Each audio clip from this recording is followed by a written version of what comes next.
дар доманаи кӯҳи намаки Хоҷавонин дар ин деҳаи зебоманзари дӯстӣ ҷамоати деҳоти Меҳнатобод ноҳияи ба номи Мир Сайди Алӣ Ҳамадонӣ дар доираи чорабиниҳои идона бахшида ба Иди Наврӯз бо ибтикори Кумитаи иҷроияи Ҳизби Халқи Демократии Тоҷикистон маросими хатнасурии 50 нафар кӯдакон аз оилаҳои ниёзманд гузаронида шуд. дар ин маросим роҳбарияти Кумитаи иҷроияи ҳизб дар баромадаш барои баргузории ин чорабинӣ аз дастгирии шахсони саховатпеша ва соҳибкорон аз номи Кумитаи иҷроияи ҳизб изҳори миннатдорӣ баён карданд. шоири халқии Тоҷикистон Али Муҳаммад Муродӣ ҳозиринро бахшида ба Иди Наврӯз табрик намуда аз навиштаҳои тоза эҷодашон дар васфи баҳор ва Наврӯз шеърҳо қироат намуданд.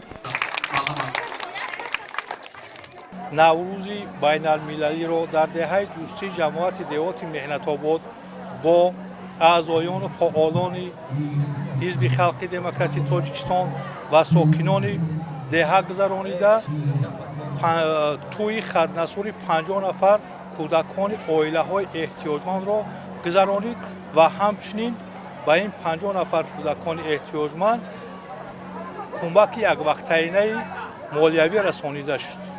дар ин маросим барои шод гардонидани хотири кӯдакон ба оилаҳои онҳо кӯмакҳои яквақтаи молиявӣ расонида шуд. кормандони бахши фарҳанги деҳот бо сурудҳои наврӯзии хотири кӯдаконро болида гардониданд. бахшида ба ҷашни Наврӯз ҳамин гуна маросими хатнасури кӯдакон аз оилаҳои ниёзманд дар деҳаи қишлоқи Тиллои ноҳияи Восеъ ҳам доир гардид. гузориши Хоҷа Аназриев, Худойназар Зуҳуров аз минтақаи Кӯлоб барои барномаи иттилооти Навид.